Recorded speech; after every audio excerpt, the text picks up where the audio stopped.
Hi everyone. Excuse my glamorous backdrop. To make this video, I've had to sneak into a quiet corner of the house where I hopefully won't be disturbed, so we'll see how we go. I hope you're all doing well. If you were like me, you would have felt intensity building over the weekend, and then a pretty rough start to the beginning of the week.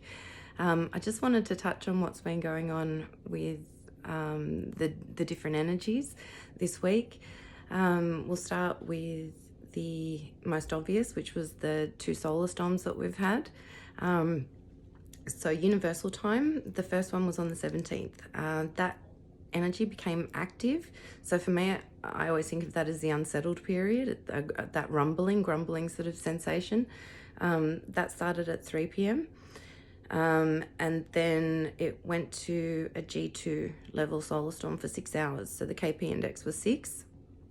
And that went from 6 p.m. till midnight. So in Australia, that actually was the 18th for us. And it was 1 a.m. And then it went back to like a calm status, but then 4 till, what did I write down? 4 till 10 a.m. We felt it on the 18th, or that was when it was most active. And then 18th universal time, which was also for us, it hit G1 level, so KP5, and that occurred at midday and went for 6 hours, so until 6 p.m. Then it was active again, unsettled from about 6 till 9, and then storm level again from 9 till midnight. So for us here, that started 10 p.m. on the 18th and then went till 4 a.m. on the 19th. And then again 7 a.m. till 10 a.m. So I'm pretty sure we're still in the 19th today. How bad's that? I haven't even checked the calendar. So if you're still feeling the after effects, I suppose, it's a good way of putting it. While everything settles down, there's definitely a reason for it. Solar activity, and again, just because we haven't had any big X flares or things that make people make this big fuss about, it's the frequency again after being relatively quiet. And yes, I know we're coming into solar maximum, so this is going to be happening anyway, but I just found that we'd gone through this particularly quiet period, and then since the 16th we've had 54 C-class flares and 7 M-class flares, so we've had a lot of activity with that as well. Schumann has had regular white patches on it. I don't think there's been a 3-day period on the chart. I used the chart from Russia, the blue one,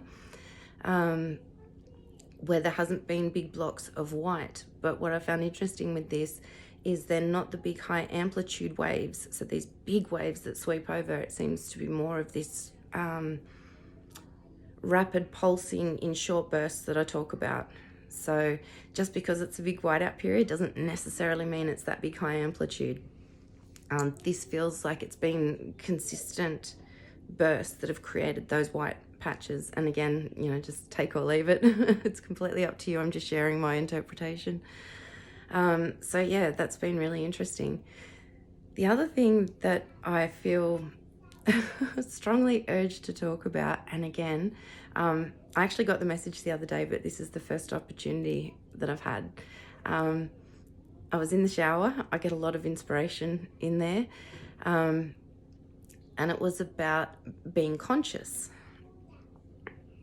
and being conscious all the time, which is quite a hard thing to master. But I thought, no, I've got this. I'm very conscious all the time of when I'm feeling irritated and just want space and frustrated. And I thought, I'm conscious of this regularly. I'm conscious of my feelings a lot of the time. But what I've realized is I still do things in a very distracted manner. I'm not present with what I'm doing a lot of the time. And for a while now, I've been shown over and over through internal feelings, promptings, you know what I mean, that my job at the moment is mastering presence. And again, bit of a collapse moment because I thought I'd mastered this fairly well.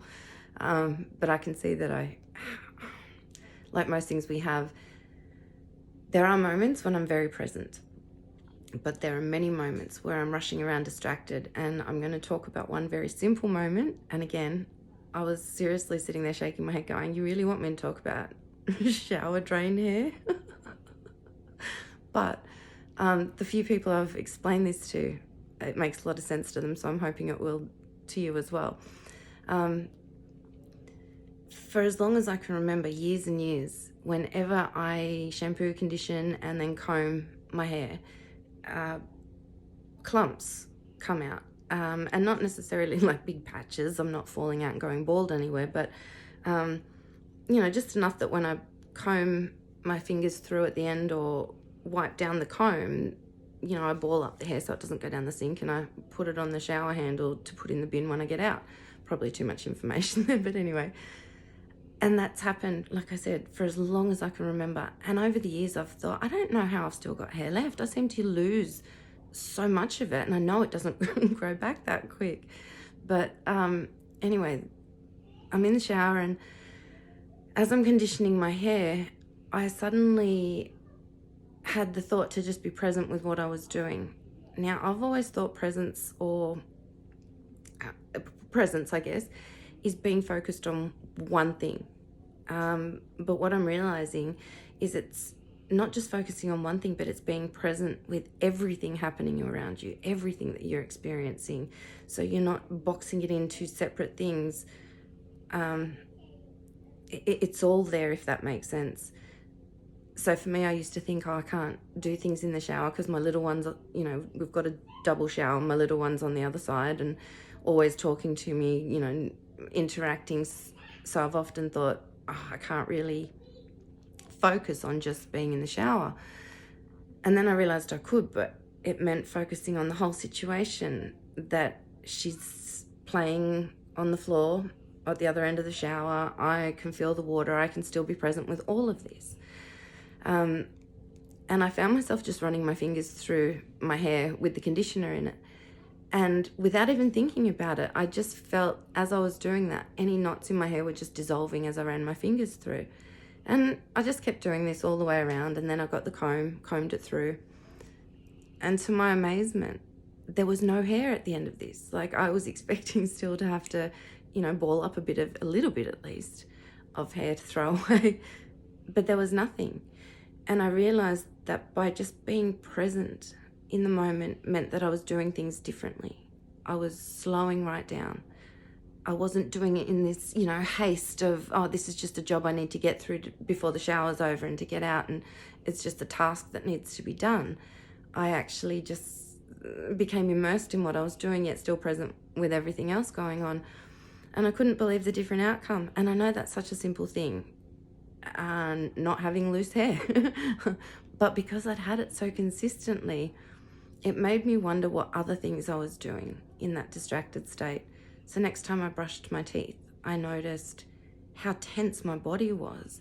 It was almost like I was attacking my mouth. And I thought, wow, like all of these things that I thought I was being conscious with. So the moment that I became present with that, I noticed that I relaxed my shoulder, and it became a slow process that I was more engaged with and aware of. And so I know, very mundane examples, but I'm hoping that by using something so mundane, they kind of land for you the same way it did for me. Sometimes it's the simple things that are always the key. More and more I'm realizing it on this journey, the simple things like breathe, lead with your heart, not with your mind. All of these things that sound, they're so simple. How can that be the answer? They seem to be. I think we like to complicate things. I think if we work hard for something, we feel that we've earned it. I don't think we're meant to work hard at this. I think we're meant to relax into it and just let it unfold and enjoy the journey. More and more, I'm feeling less inclination to try to know, and instead just experience it all. So I hope those analogies on being present, mastering presence helps, because I think that's the key to all of this. Because when you're present, you're making considered choices. you're responding to things instead of reacting, and there is a big difference. So yeah, I will still be working on mastering that because definitely not there yet. But again, awareness of something is half the challenge, isn't it? You know, once you're aware of it, then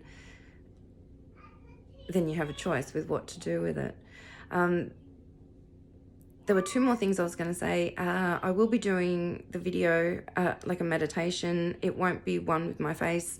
I'll probably just put the camera on a crystal so that you can just sit back however you're most comfortable and just have the experience rather than trying to, you know, focus on anything other than what you're doing. So I will find time to put that together, hopefully in the next week or two. And I'll label it something like removing the protective layers around the heart meditation, something like that. I also did want to ask if any of you have come across the Covenant of the Fallen Angels.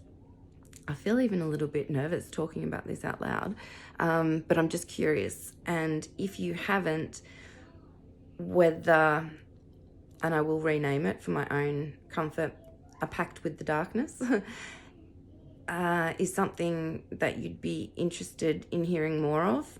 I must say that I don't know for sure where this has come from.